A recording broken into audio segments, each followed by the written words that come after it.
इतिहास हमें बताता है कि कुरुक्षेत्र के युद्ध में अर्जुन दुनिया का सर्वश्रेष्ठ धनुर्धर था। लेकिन क्या ये पूरा सच है? एक वो योद्धा जिसे जन्म से सिर्फ तिरस्कार मिला, युद्ध से पहले देवों ने छल से जिसके कवच कुंडल छीन लिए और अपनों ने ही जिसे श्राप दे दिया। सोचकर देखिए, अगर कर्ण के साथ छल ना होता तो क्या महाभारत का इतिहास कुछ और होता?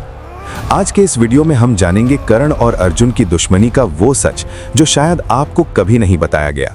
तो वीडियो को अंत तक जरूर देखना। महाभारत के पन्नों में अर्जुन का जीवन किसी खूबसूरत सपने जैसा था। देवराज इंद्र के आशीर्वाद से जन्मे अर्जुन को हस्तिनापुर के महलों का हर सुख मिला। उन्हें दुनिया के सर्वश्रेष्ठ गुरु द्रोणाचार्य का मार्गदर्शन मिला, जिन्होंने कसम खाई थी कि दुनिया में अर्जुन से बड़ा कोई धनुर्धर नहीं होगा। अर्जुन के लिए सफलता के सारे रास्ते पहले से ही खुले हुए थे।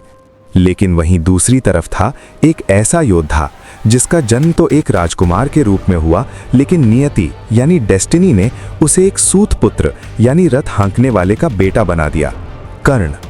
भगवान सूर्य का पुत्र होने के बावजूद जनते ही उसे नदी में बहा दिया गया। जहां अर्जुन को महलों का सम्मान मिला, वहीं कर्ण को कदम कदम पर सिर्फ जाति के नाम पर अपमान सहना पड़ा। कर्ण के अंदर अर्जुन से भी बेहतर धनुर्धर बनने की आग थी, लेकिन जब वो गुरु द्रोणाचार्य के पास विद्या मांगने गया तो उसे ये कहकर निकाल दिया गया कि मैं सिर्फ क्षत्रियों को शिक्षा देता हूँ, किसी सूत पुत्र को नहीं। समाज ने कर्ण के लिए सारे दरवाजे बंद कर दिए थे, लेकिन कर्ण हार मानने वालों में से नहीं था।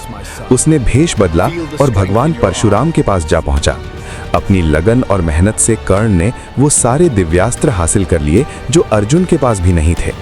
अब वक्त था दुनिया को ये दिखाने का कि असली सर्वश्रेष्ठ धनुर्धर कौन है।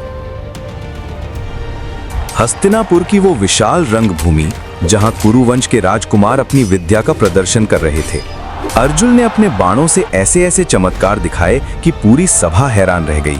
गुरु द्रोणाचार्य ने सीना तान कर घोषणा कर दी, इस पूरे आर्यावर्त में यानी दुनिया में अर्जुन से बड़ा कोई धनुर्धर नहीं है। चारों तरफ सिर्फ अर्जुन की जय जयकार हो रही थी। लेकिन तभी रंगभूमि के द्वार पर एक ऐसा योद्धा आकर खड़ा हुआ जिसके तेज से मानो सूरज की रोशनी भी फीकी पड़ गई। वो कर्ण था। अर्जुन के गुरूर को तोड़ते हुए कर्ण ने वो हर करतब करके दिखा दिया जो अर्जुन ने किया था। पूरी सभा सन्न रह गई। द्रोणाचार्य के चेहरे की हवाइयां उड़ गईं। अर्जुन के सामने अब उसे सीधी टक्कर देने वाला खड़ा था।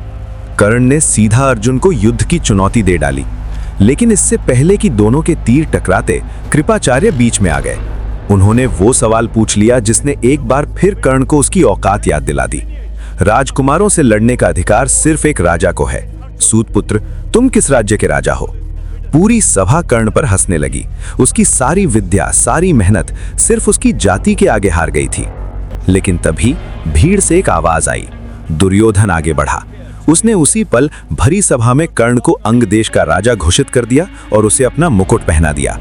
भले ही दुर्योधन ने यह अर्जुन को नीचा दिखाने के लिए किया था, लेकिन उस दिन कर्ण को अपना भगवान मिल गया था। उसने कसम खाई कि वो मरते दम तक दुर्योधन का साथ नहीं छोड़ेगा। और यहीं से नींव रखी गई महाभारत के सबसे भयानक महायुद्ध की।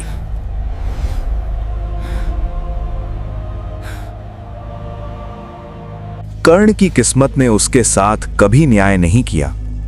जिस गुरु परशुराम की उसने जी जान से सेवा की, एक दिन जब एक कीड़े ने कर्ण की जान को छलनी कर दिया, तब उसका सच सामने आ गया कि वो कोई ब्राह्मण नहीं है। गुरु परशुराम ने उसी पल क्रोध में आकर उसे सबसे भयानक श्राप दे दिया कि जिस विद्या के लिए तूने मुझसे झूठ बोला, अपने जीवन के सबसे निर्णायक युद्ध में जब तुझे इसकी सबसे ज्यादा जरूरत होगी तो वो सारी विद्या भूल जाएगा। लेकिन कर्ण का असली इम्तिहान तो अभी बाकी था। महाभारत के युद्ध से ठीक पहले देवराज इंद्र को डर सताने लगा कि जब तक कर्ण के शरीर पर जन्मजात कवच कुंडल हैं, अर्जुन उसका बाल भी बांका नहीं कर सकता।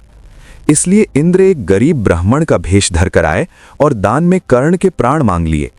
दानवीर कर्ण सब जानता था कि ये एक चाल है, फिर भी उसने हंसते हंसते अपने शरीर से चमड़ी चीरकर अपना अभेद्य कवच दान कर दिया।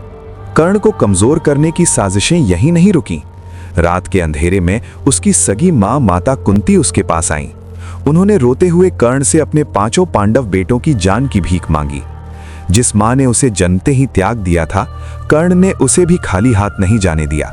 उसने वचन दिया, हे माता, तुम्हारे 5 पुत्र हमेशा जीवित रहेंगे, क्योंकि युद्ध में मैं अर्जुन के अलावा किसी और पांडव का वध नहीं करूंगा। जरा सोचिए, एक तरफ अर्जुन थे जिनके सारथी स्वयं भगवान श्री कृष्ण थे, जिनके रथ पर हनुमान जी की ध्वजा थी और सारे देवताओं का आशीर्वाद था, और दूसरी तरफ कर्ण था जिसके पास सिर्फ श्राप, धोखे और अपनों का तिरस्कार था। फिर भी सारी शक्तियां छिन जाने के बाद भी वो सूर्यपुत्र अर्जुन से टकराने के लिए कुरुक्षेत्र के मैदान में आ डटा। और फिर आया कुरुक्षेत्र के युद्ध का 17वां दिन, महाभारत का वो दिन जब धरती कांप उठी। अर्जुन और कर्ण आमने सामने थे। दोनों के बाणों से आसमान पूरी तरह ढक गया। देवताओं ने भी ऐसा भयंकर युद्ध पहले कभी नहीं देखा था। बिना कवच कुंडल और शक्तियों के भी कर्ण ने अर्जुन को ऐसी टक्कर दी कि एक पल के लिए अर्जुन का रथ भी पीछे खिसकने लगा था। लेकिन तभी नियति ने अपना आखिरी और सबसे क्रूर खेल खेला। धरती माता के एक पुराने श्राप के कारण कर्ण के रथ का पहिया अचानक खून से सने दलदल में धंस गया। कर्ण ने अपने ब्रह्मास्त्र का आह्वान करना चाहा, लेकिन उसी पल गुरु परशुराम का श्राप सच हो गया। अपने जीवन के सबसे बड़े युद्ध में कर्ण अपने सारे दिव्यास्त्रों के मंत्र भूल गया। निहत्था कर्ण रथ से नीचे उतरा और पहिया निकालने लगा। उसने अर्जुन से युद्ध के नियमों और धर्म की दुहाई दी कि जब तक वो पहिया न निकाल ले, अर्जुन उस पर वार न करे। लेकिन तभी भगवान श्री कृष्ण ने अर्जुन से कहा, जब 16 साल के अभिमन्यु को 7 महारथियों ने निहत्था झेरा था, तब तुम्हारा धर्म कहाँ था कर्ण? द्रौपदी के चीर हरण के समय तुम्हारा धर्म कहाँ था? कृष्ण के आदेश पर अर्जुन ने अपना अंजलि अस्त्र चलाया और उस दिन आसमान का सबसे चमकता सूरज कुरुक्षेत्र की उस लाल मिट्टी में हमेशा के लिए सो गया। अर्जुन ने कुरुक्षेत्र का युद्ध जरूर जीत लिया, लेकिन सूर्यपुत्र कर्ण ने हमेशा के लिए दुनिया का दिल जीत लिया। भले ही कर्ण अधर्म यानी कौरवों के पक्ष में खड़ा था, लेकिन खुद भगवान श्री कृष्ण ने भी ये माना था कि कर्ण जैसा दानवीर और मित्र इस धरती पर दूसरा कोई नहीं है। अर्जुन धर्म के पक्ष में थे, इसलिए उनकी जीत निश्चित और जरूरी थी। लेकिन कर्ण ने साबित कर दिया कि जब आपकी किस्मत, आपका समाज और स्वयं भगवान भी आपके खिलाफ खड़े हों, तब भी अपने मित्र का साथ और अपना दानवीरता का धर्म कभी नहीं छोड़ना चाहिए। अगर कर्ण के पास उसके अभेद्य कवच कुंडल होते और उसके अपनों ने ही उसे श्राप न दिया होता, तो शायद महाभारत का इतिहास कुछ और ही होता। तो दोस्तों, महाभारत की इस पूरी कहानी को जानने के बाद आपकी नजर में असली सर्वश्रेष्ठ धनुर्धर और असली हीरो कौन था?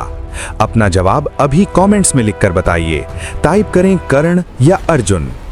अगर आपको महाभारत का ये अनसुना सच पसंद आया हो तो इस वीडियो को एक लाइक जरूर करें, अपने दोस्तों के साथ शेयर करें और ऐसे ही रहस्यमयी इतिहास को जानने के लिए चैनल को सब्सक्राइब करना न भूलें। मिलते हैं अगली वीडियो में। जय श्री कृष्णा।